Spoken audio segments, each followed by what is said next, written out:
Hello, everybody. Meteorologist Joe Martucci here with the Across the Sky podcast, Lee Enterprises National Weather Podcast. I am joined this week with Sean Sublette from the Richmond Times-Dispatch, Matt Holiner in the Midwest. Kirsten Lang is on maternity leave. We wish her the best. She delivered a healthy baby boy not too long ago, so congratulations to her. We miss her, and we'll see her in a couple of months. She'll be back here on the podcast sometime later in June or July. Guys, this week we're talking about snow, and I know for many of you listening, you're like, hey, snow season ended a month ago or 2 months ago, or if you're like Sean and I, we didn't even have a snow season. But that is a much different story out west. We'll take you to Lake Tahoe, where one town, Tahoma, got 435.4 inches of snow. Another place got over 700 inches of snow, and that is with Donnie Francis. He is the road district superintendent for Placer County in California, was talking to us all about. You may not know Placer County, but you do know one of the towns there. That is Tahoe City. It's right at Lake Tahoe. They actually have an interesting mix of the valley areas, the foothills, and then these mountains here. We had the pleasure of chatting with him. We'll go over to Sean. This was quite the episode, especially for us, Sean, where I think we saw maybe combined 0.8 inches of snow between Richmond and South Jersey. I mean, yeah, our big snow seasons here are 20 or 30 inches, and they would get that in a day.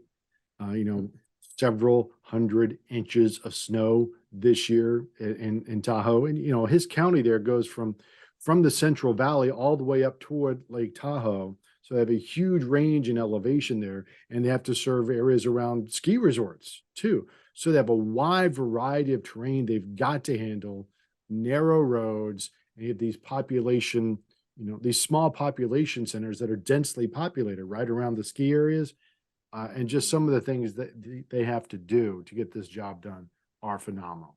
Well, after this winter and all the snow, the pictures we were seeing on social media and all the news stories about just round after round, we knew we had to get somebody on the podcast to talk about that, who is out there in the trenches dealing with it. So we're like, gotta be somebody from the Department of Transportation or somebody who's clearing the roads, because what does it take to clear hundreds of inches of snow? I mean, where it is just dumping and dumping. So I'm so glad that we got him on the show. Because it is truly a unique experience, and this hasn't happened in a long time. So some good stories to share. Yeah, especially when he talks about the number of hours that they've worked over the years and taking care of the ski resorts. And when he was talking about the ski resorts, I was like, I wonder why they would take care of those, roads right around there. But it's such a huge tourist attraction, obviously, for everybody who's coming. And if you can't get to the ski resort, the county's losing out on money from the businesses. And I think I know I don't know if you guys saw, there was one photo of the snow actually up to the ski lift, the chairs there on the chair lift, where they couldn't even move the chair lift. The snow was so high. So it was pretty incredible. So without further ado, we're going to turn it over to Donnie Francis, and we're going to talk all about this season's snow near Lake Tahoe. So we are here with Donnie Francis from Placer County in California here. He is with the Public Works Department. He is a road district superintendent, and he has seen a lot of snow all winter and, hey, spring long too. Donnie, good to be here with you today. How's it going? It's going good. How are you? Good. We're doing good. You were saying when we were recording this on April 20th that it's a nice sunny day and some 80-degree weather comes. So that'll take out, maybe 1 or 2% of the hundreds of inches of snow this winter. It's certainly been near record-breaking to record-breaking across the area. Let me ask you this, and I do a couple of road department stories a year, mostly in New Jersey, or I should say all in New Jersey, of course. What's the mindset of your road crews going into the winter? And let's just say going into this winter, and what's the morale like after such a tremendous snow season? I know it's still going to be going in parts, but what's the feeling like before and after? I think after, a long summer, it gets pretty hot here too. A lot of people look forward to winter, and, we got a lot of people in the valley down here that volunteer to plow snow. in the snow districts. So we got 3 snow districts. There's about 9, 10 guys per district. So I think a lot of them look forward to it, getting up there, because they know they're going to make a lot of extra money, get to play in the snow, run heavy equipment. So that's always a morale booster until you get these record-breaking storms where guys are stuck up there. We have to put them in a condo or hotel for, I think the last stretch was 31 days straight. They're away from their family. So I think some people really dig it, they love it. And some people kind of just, taper off and get tired. And because you're working 12 to 16 hours a day, maybe noon to midnight or midnight to noon. So it gets tiring. So then, a lot of people look forward to the spring and summer after that. Sure. And from what I see here, and this is a total from a cooperative observer program station associated with the National Weather Service, 316 inches of snow in Tahoe City. Donnie, I'm going to be honest with you. I don't know if I've even seen 316 inches of snow in my life. Right. In New Jersey, let alone in one winter. I believe Colfax saw 62 inches of snow. Can you give us a lay of the land? What does the county look like geographically and on a climate basis as well, in terms of what you're seeing during the winter months within the county? So we see everything from flooding to, rock slides, mudslides, significant amounts of snow. We go from a valley level of, a couple 100 feet elevation where it's flat farmlands, rice growers, and you get a lot of flooding down there. Up here to the foothills, you'll see some snow, and then up to 7,000 feet on Donner Summit, where we got, actually this year record is 730 inches of snow. And we plow roads at 7,000 foot elevation. Soda Springs, Serene Lakes, we see the most snow there. I think we're usually right top most snow in the United States for, and expenditures. We spend up to 5 million, a year in snow removal. So we go from valley to mountains on the I-80 corridor. Caltrans takes care of 80, but we take care of all the subdivision side roads and everything in Placer County. It's a pretty big area, 1,100 miles of roads we take care of. And depending on elevation, you'll get, of those 1,100, 300 to 500 miles of snow covered roads that we have to plow. Big area. Absolutely. I'm trying to wrap my mind too around 730 inches of snow. And I'm trying to get an idea of what your workflow is like. Like, how often are those plows having to go? Like, what was the worst period of it for you? I mean, I'm sure you've been busy all winter long and into the spring, but what was the busiest stretch for you? And how many drivers did you have out, and how frequently were they having to clear the roads? Late February, I want to say the 27th and 28th. We got 52 inches of snow in that 48-hour period. We had bad storms in December, late February. Just in Tahoe, we have 12 graders with push plows, 8 blowers, 4 push plow trucks. It takes, just in Tahoe, when we go to 24-hour shifts, we did a stretch of 31 days straight where we worked, and that takes up to 28 guys to run that equipment around the clock. And then you come down the hill this way a little bit, and actually higher up elevation. When I say down the hill, our farthest north is Tahoe City, but before that's Donner Summit. And there we have 4 more graders, 5 rotary snow blowers, multiple push plows, because when the snow level drops, it come all the way down here to Auburn. Then we got to get our valley guys, and we have 2-wheel drive plow trucks down here with chains, and it's go 24/7. Yeah. So Sean here in Virginia again, just for some kind of additional perspective, we know it has not been as busy. The last previous few seasons have not been as busy as this year, obviously.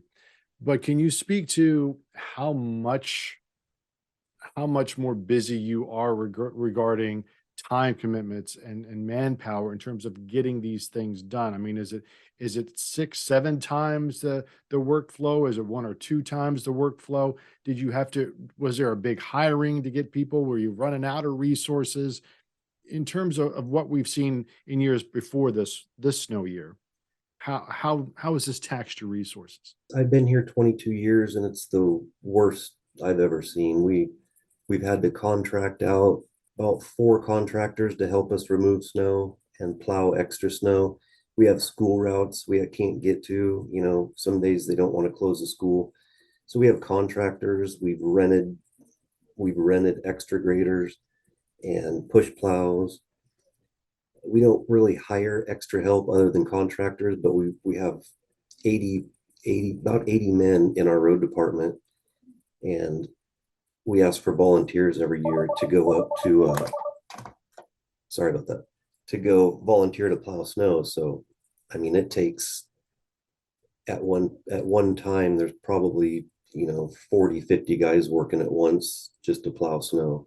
So in terms of the weather part of this, the weather forecast, who are you working with? Who are your weather partners or partner that you're working with throughout the winter?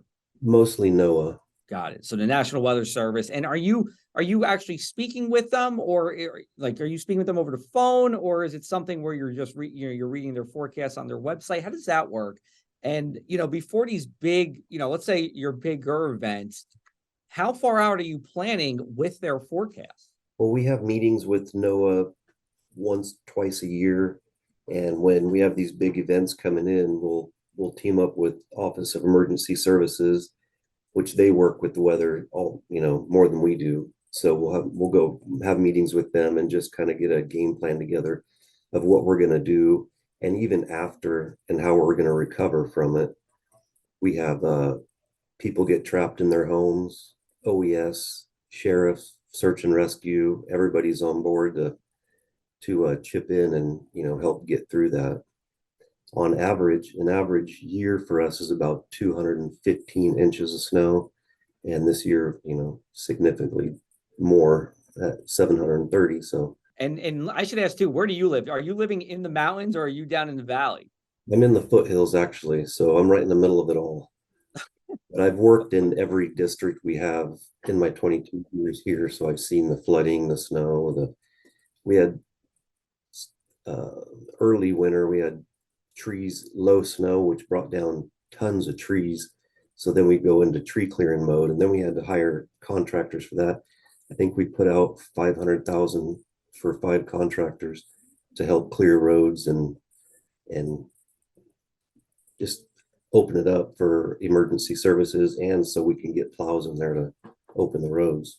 Okay, so here's kind of another daunting question I have, and with my little Eastern bias here, so I apologize. But once you remove this snow, where do you put it? Good question. That's why when you're driving up our roads up there, the walls of snow are like 20 foot high. So it's just a process, a repeated process constantly, where when it's snowing, plows are on the ground, pushing it to the side. You can ramp it off in certain places, but we don't have right of way. We just have road edge. So we plow. When you get a break in the storm, then we send all of our rotary snow blowers out, which cut the snow back. We blow it as far back as we can. Sometimes there's some open area we can blow it. I mean, we have to stick it between houses. For instance, in serene lakes, the walls are 20 feet high, and sometimes you don't know where you're blowing it. You have to have the experience, so you're not burying propane tanks, putting it on people's roofs. I mean, we blow in windows quite often because you just can't see where it's going. So yeah, it's just a process of pushing it off the road, and then your roads get so narrow, you're down to one lane, or you close them. Then you just blow the snow as far as back as possible. Some places like in Tahoe City, Caltrans has to blow it in the back of dump trucks and haul it out because there's just no place to put it.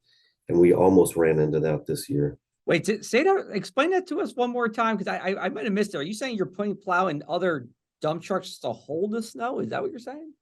Yeah, so there's some tight little neighborhoods and cities up there, Tahoe City, Kings Beach for one, where there's businesses and sidewalks.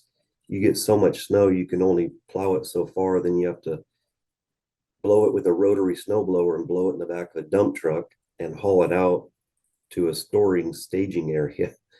Oh my gosh. Basically, Wow. They do that every year in Kings Beach and Tahoe City. Wow. Listen, if you're listening to this podcast and you live out in the Mountain West, and I'm sure you get it. I think for the three of us here who, we've seen snow, but not snow like that. That's just a wild experience. We're here with Donnie Francis from the Placer County Department of Public Works. We're talking all about their crazy snow they had this past winter on the Across the Sky podcast. We'll be back with you after the break.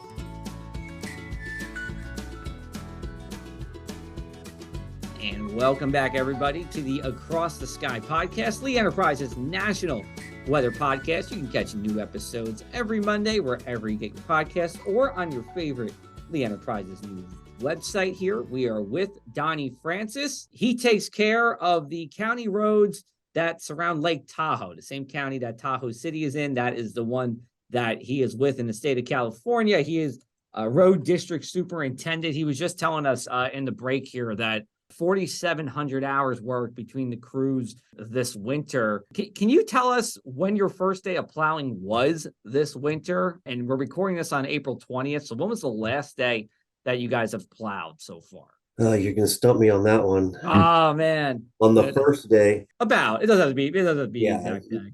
October, Okay. November. And then, the storms come and go. Our worst part of the winter was beginning of December and end of February. Last time we plowed snow was actually last Monday. We got a couple inches up on the summit. Right. Okay. And that's April 17th is what you're saying then. Just Yep. a couple of days ago. Mhm. Gotcha. Okay. And you were saying you actually plow some of the ski resorts as well. Tell us about that. Well, we have three. Actually, Tahoma has one too. But our main ski resorts are Palisades, Olympic Valley, which used to be Squaw Valley. They held the Olympics there in the 60s, the Winter Olympics. And then we have Alpine Meadows. So these are ski resorts in Placer County subdivisions. So there's houses, lots of streets. So we plow all the roads in and out and the subdivisions. The ski resorts plow their own parking lots and, groom their runs and stuff. But yeah, those are elevations at around like 7,000 feet. Get a lot of snow. And Donnie, I'm curious, when you're in the worst of it, like that period you mentioned at the end of February, how do you prioritize? I mean, when the snow is just dumping and you're trying to get as many people out there as possible, I mean, it's just a continuous process going 24/7. How do you prioritize which areas are getting the most coverage and which areas are you going to most frequently? Is it by population? Is it by how big the road is? How significant is it? By how much you just go to the snowiest area and focus on that? I mean, especially being such a large county and when it's snowing everywhere, how do you prioritize which areas to really focus on? Well, in Tahoe City, so we have 10 zones and we have our own road district department there. And then Colfax has their own, and they plow Donner Summit and Sugar Bowl, Soda Springs area. So they have a few different areas, zones we call them. And in Tahoe City, we have 10 zones.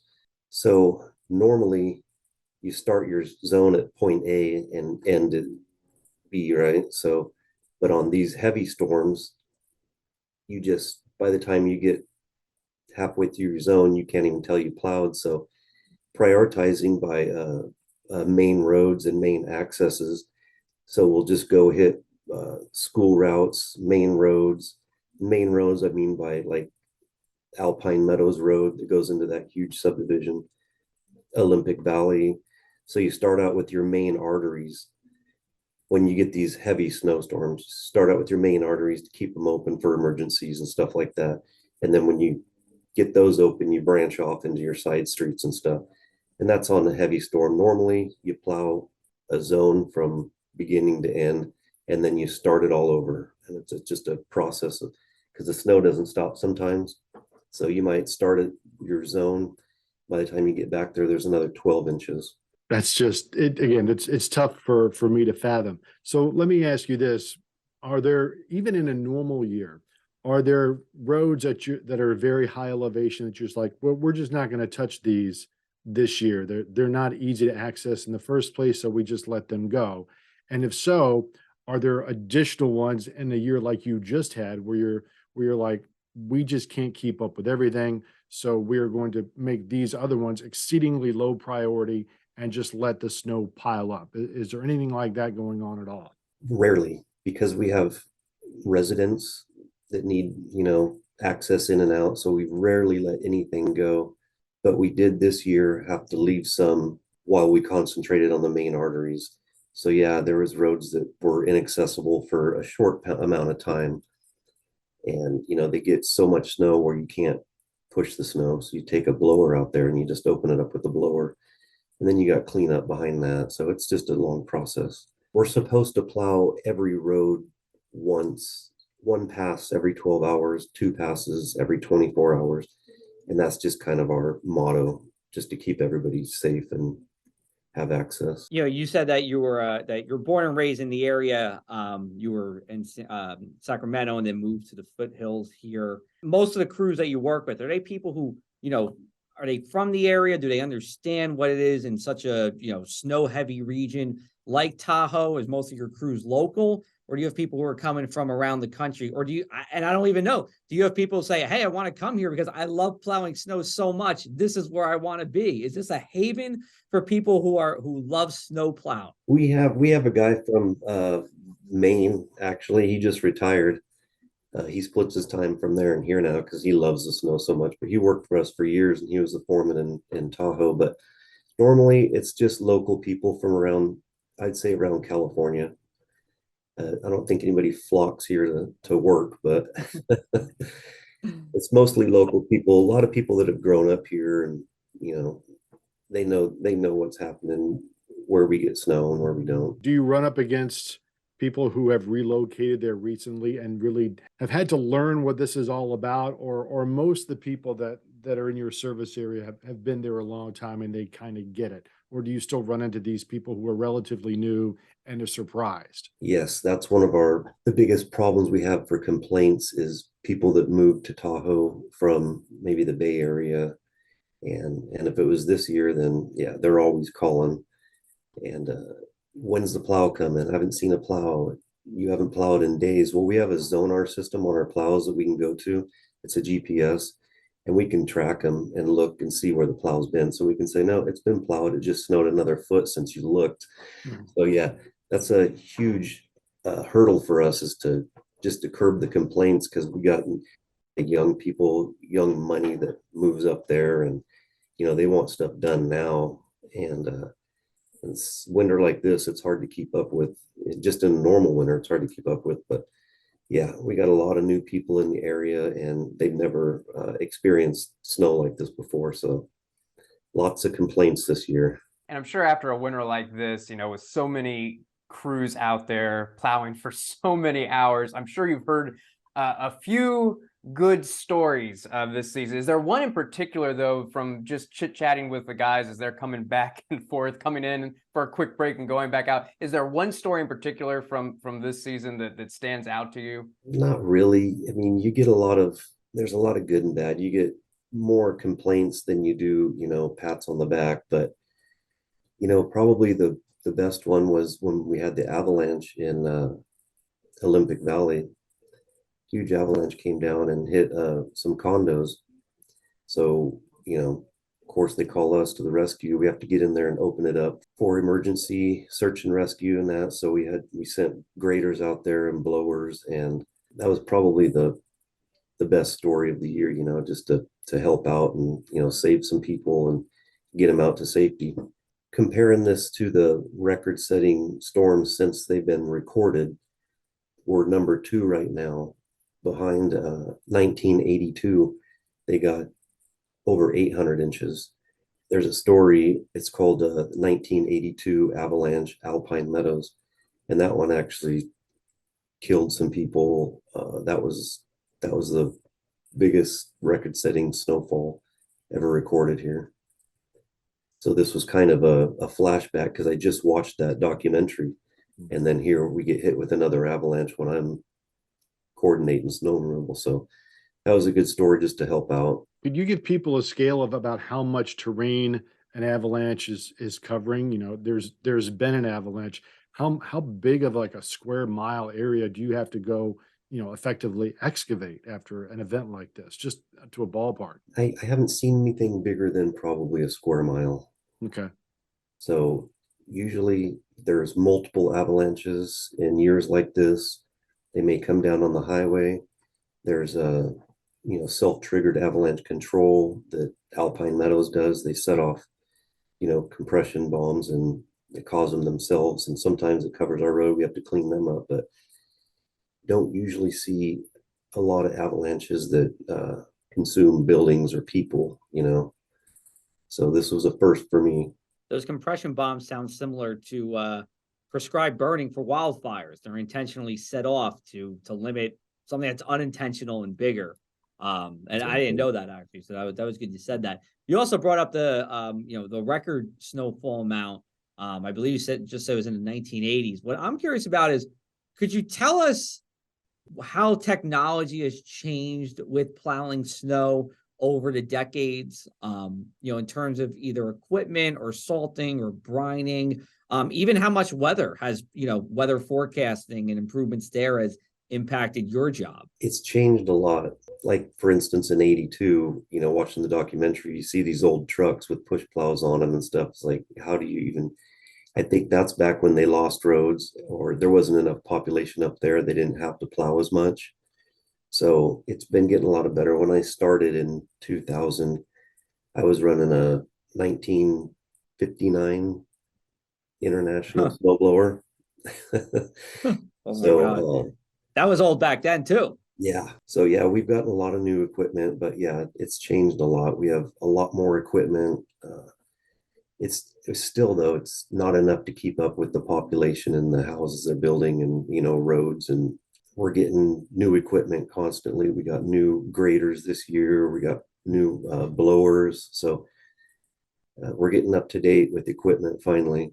I think our oldest piece of equipment is like a 95 blower, which is about done. Yeah, I bet, especially after this winter. And, my final question for you, Donnie, is, now that we're getting these warmer temperatures and finally less snow, are there any concerns, though, about all the snow that is still piled up in these massive piles, this huge amount of snow? Are there any concerns now that we're getting these warm temperatures with the melting? What are your thoughts about that? What are your crews doing to prepare for all of this melting snow now? There's already been warnings for flooding, like on the Walker River, but that goes off in towards Nevada.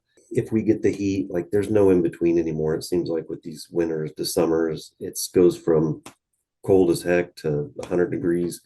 And with this much snow up there, all of our reservoirs are finally full or close to, so they're letting water out. Rivers are at capacity.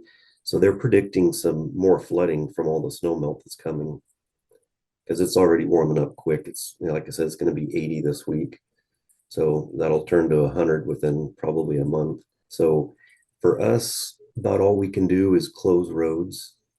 We don't have the power to build levees or stuff, but, our state does, and they do. We've had some breaches in levees this year, caused some a lot of flooding and loss of houses and stuff. But yeah, there's already some warnings for that. Well, this was very eye-opening, especially if you live in a place that doesn't get snow. But even for the three of us here who are low on the snow totem pole, Midwesterners and Mid-Atlantic people here, it was really interesting to hear your insight, Donnie. Anything else you'd like to add before we wrap up with the podcast? Well, I just wish I had some pictures to show you.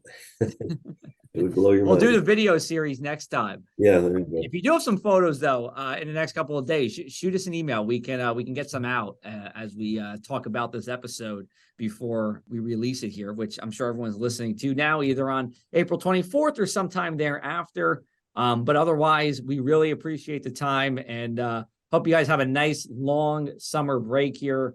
And, hopefully next winter will be a fun challenge, but hopefully not record setting like this past winter. So thank you again for the time. We really appreciate it. Thank you. I'll definitely send you some pictures. Awesome. Sounds good. We are going to take one more break. Then the three of us, we're going to wrap it on up here on the Across the Sky podcast.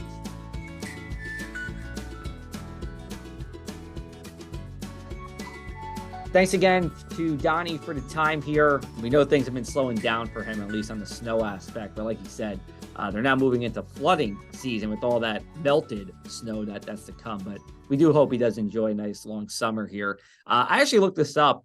The most snow that I've experienced in a winter season is 68.2 inches. That was in 2010, 2011. And some places didn't even see 10% of that. Or excuse me, that was only not even 10% of what some places up by him saw for the winter. Still truly incomprehensible amount of snow.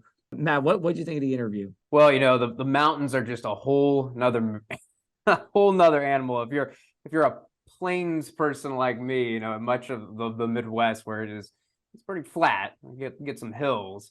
But boy, I mean, so when we get a big snow here, you're talking 6, 8, and then of course, real noteworthy. So you're talking about a foot, 14 inches, but to be talking about, just getting 12 inches in a matter of hours, and then, another 12 inches, like that's just an everyday thing up in the mountains. When you get up into elevation, it is truly incredible how much it snows. You get up into the Rockies or Sierra Nevada, and boy, it's remarkable because how much snow in just a short distance, how different it can be when you go from low elevation to high elevation. You get into those colder temperatures and the snow just piles up. It is, some really challenging weather forecasts out there, some really, really tight gradients on the snowfall forecast. Now, forecasting snow is always a challenge, but when you're forecasting the mountains and trying to predict that and wrap your mind about forecasting, 5 feet of snow, making a forecast for that, and then another system coming in right behind it.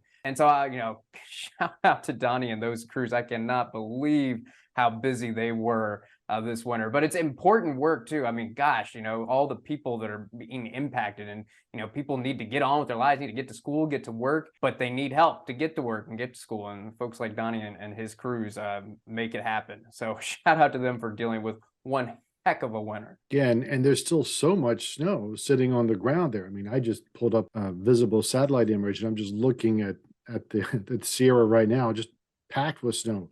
Deep whites, bright whites on the satellite imagery, all the snow that's just sitting there in the Sierra. And as he mentioned, a lot of it's melting, and the water is high. So, they have to manage all of that with rising water from the snow melt. I mean, you were talking earlier on, Joe, about how much snow have you seen in a season.